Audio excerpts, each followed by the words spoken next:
Now the Lord said to Abram, Go forth from your country, and from your relatives, and from your father's house, to the land which I will show you. And I will make you a great nation, and I will bless you, and make your name great, and so you shall be a blessing. And I will bless those who bless you, and the one who curses you I will curse. And in you all the families of the earth will be blessed. So Abram went forth as the Lord had spoken to him, and Lot went with him. Now Abram was 75 years old when he departed from Haran. Abram took Sarai his wife, and Lot his nephew, and all their possessions which they had accumulated, and the persons which they had acquired in Haran, and they set out for the land of Canaan. Thus they came to the land of Canaan. Abram passed through the land as far as the side of Shechem, to the oak of Morah. Now the Canaanite was then in the land. The Lord appeared to Abram and said, To your descendants I will give this land. So he built an altar there to the Lord who had appeared to him. Then he proceeded from there to the mountain on the east of Bethel, and pitched his tent, with Bethel on the west and Ai on the east. And there he built an altar to the Lord, and called upon the name of the Lord. Abram journeyed on, continuing toward the Negev. Now there was a famine in the land, so Abram went down to Egypt to sojourn there, for the famine was severe in the land. It came about when he came near to Egypt, that he said to Sarai his wife, See now, I know that you are a beautiful woman. And when the Egyptians see you, they will say, This is his wife, and they will kill me, but they will let you live.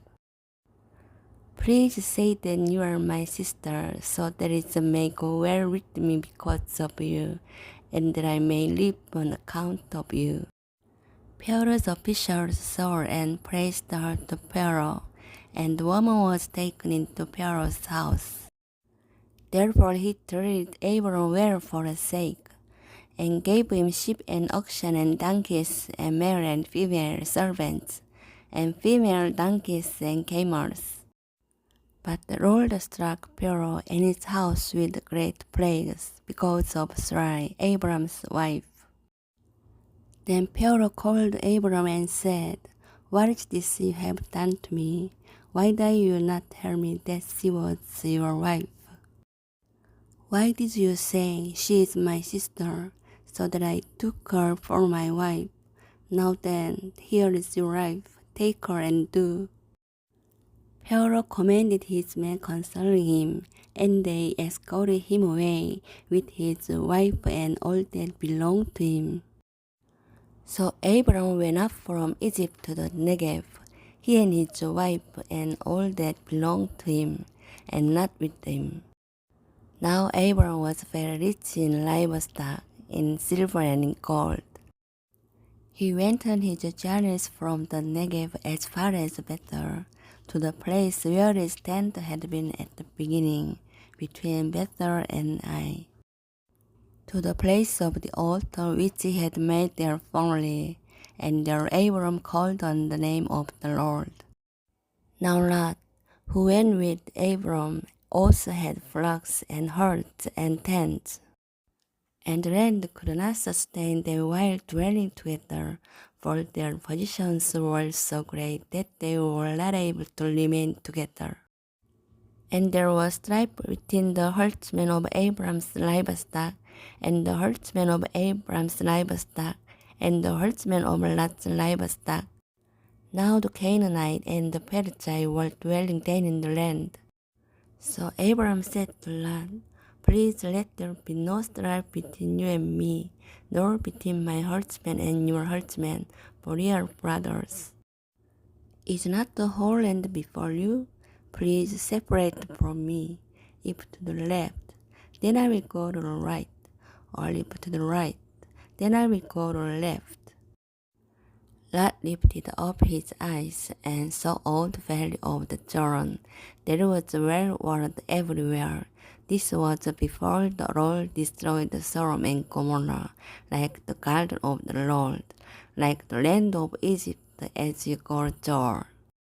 So Lot chose for himself all the valley of the Jordan, and not journeyed eastward. Thus they separated from each other. Abram settled in the land of Canaan, while Lot settled in the cities of the valley, and moved his tents as far as Sodom. Now the men of Sodom were wicked exceedingly and sinners against the Lord.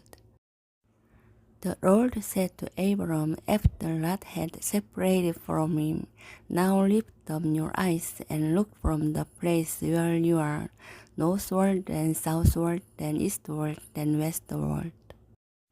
For all the land which you see, I will give it to you and to your descendants forever. I will make your descendants as the dust of the earth, so that if anyone can number the dust of the earth, then your descendants can also be numbered. Arise, walk about the land through its length and breadth, for I will give it to you.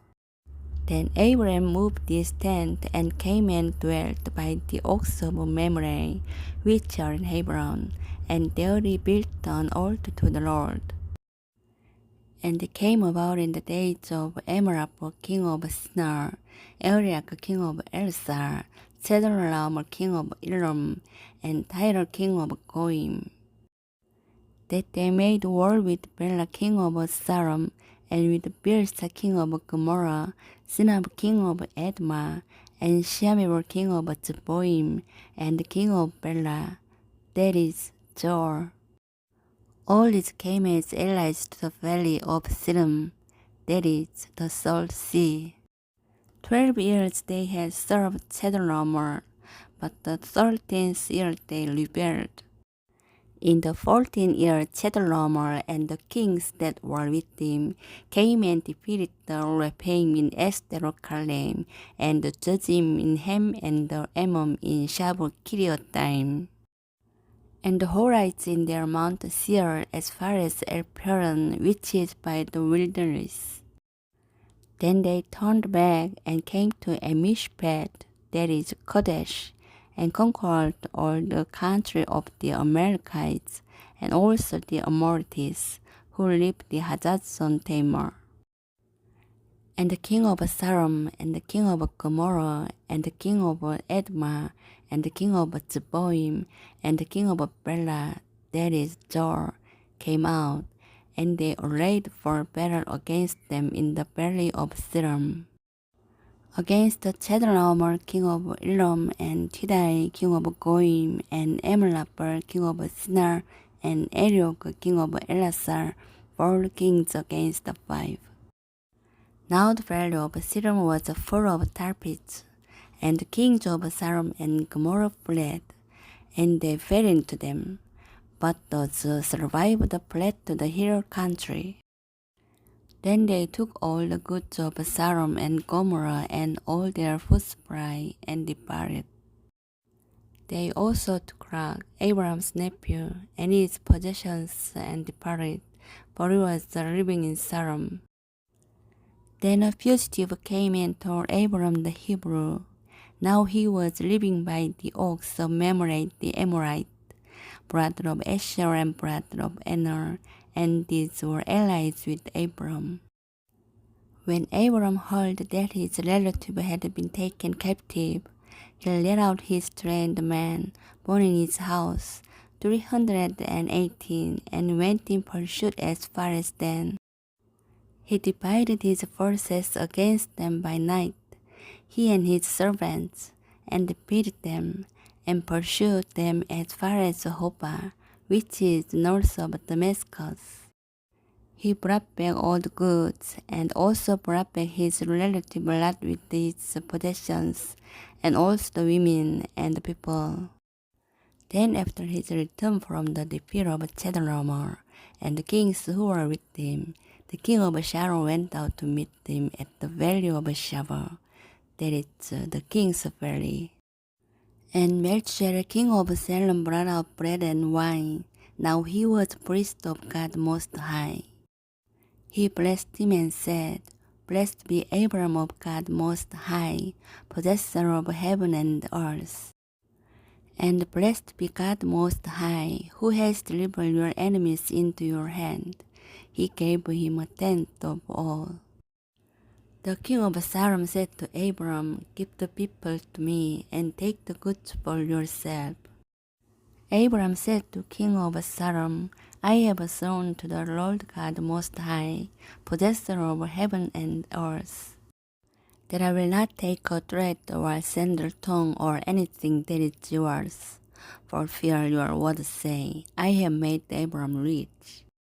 I will take nothing except what the young men have eaten, and the share of the men who went with me, Enor, Asher, and Mamre, let them take their share. After these things the word of the Lord came to Abram in a vision, saying, Do not fear, Abram, I am a shield to you. Your reward shall be very great. Abram said, O Lord God, what will you give me, since I am childless, and the heir of my house is Eliezer of Damascus? And Abram said, Since you have given no offspring to me, one born in my house is my heir. Then behold, the word of the Lord came to him, saying, This man will not be your heir, but one who will come forth from your own body, he shall be your heir. And he took him outside and said, Now look toward the heavens and count the stars, if you are able to count them. And he said to him, So shall your descendants be. Then he believed in the Lord, and he reckoned it to him as righteousness. And they said to him, I am the Lord who brought you out of Ur of the Chaldeans, to give you this land to possess it. He said, O Lord God, how may I know that I will possess it? So he said to him, Bring me a 3-year-old heifer, and a 3-year-old female goat, and a 3-year-old ram, and a turtle dove, and a young pigeon. Then he brought all these to him, and cut them in two, and laid each opposite the other, but he did not cut the birds. The birds of prey came down upon the carcasses, and Abram drove them away. Now then the sun was going down, a deep sleep fell upon Abram, and behold, terror and great darkness fell upon him. God said to Abram, Know for certain that your descendants will be strangers in a land that is not theirs, where they will be enslaved and oppressed 400 years. But I will also judge the nation whom they will serve, and afterward they will come out with many possessions. As for you, you shall go to your fathers in peace. You will be buried at a good old age. Then in the fourth generation they will return here, for the iniquity of Amorite is not yet complete. It came about when the sun had set that it was very dark, and behold, there appeared the smoking oven and the flaming torch which passed between these pieces. On that day the Lord made the covenant with Abram, saying, To your descendants I have given this land, from the river of Egypt as far as the great river, the river Euphrates, the Canaanite and the Kenizzite and the Cadmonite, and the Hittite and the Perizzite and the Rephaim, and the Amorite, and the Canaanite, and the Girgashite, and the Jebusite. Now Sarai, Abram's wife, had borne him no children, and she had an Egyptian maid whose name was Hagar. So Sarai said to Abram, Now behold, the Lord has prevented me from bearing children. Please go into my maid, perhaps I will obtain children through her. And Abram listened to the voice of Sarai.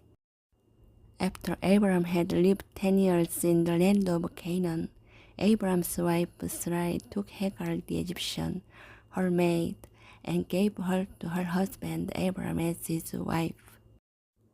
He went into Hagar and conceived, and when she saw that she had conceived, her mistress was despised in her sight. And Sarai said to Abram, May the wrong dammy be upon you. I gave my maid into your arms, but when she saw that she had conceived, I was despised in her sight. May the Lord judge between you and me. But Abram said to Sarai, Behold, your maid is in your power to do what is good in your sight. So Sarai treated her harshly, and she fled from her presence.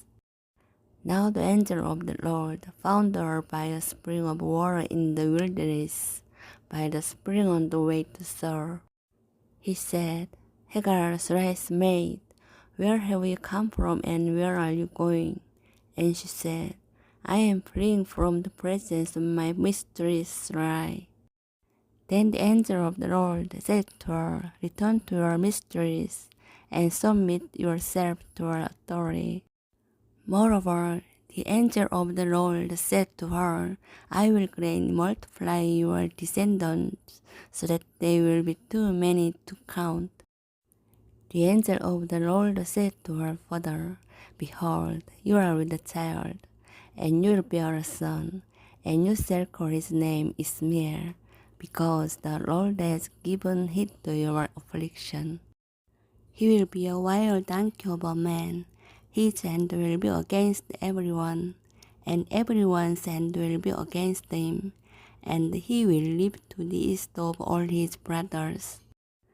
Then she called the name of the Lord who spoke to her.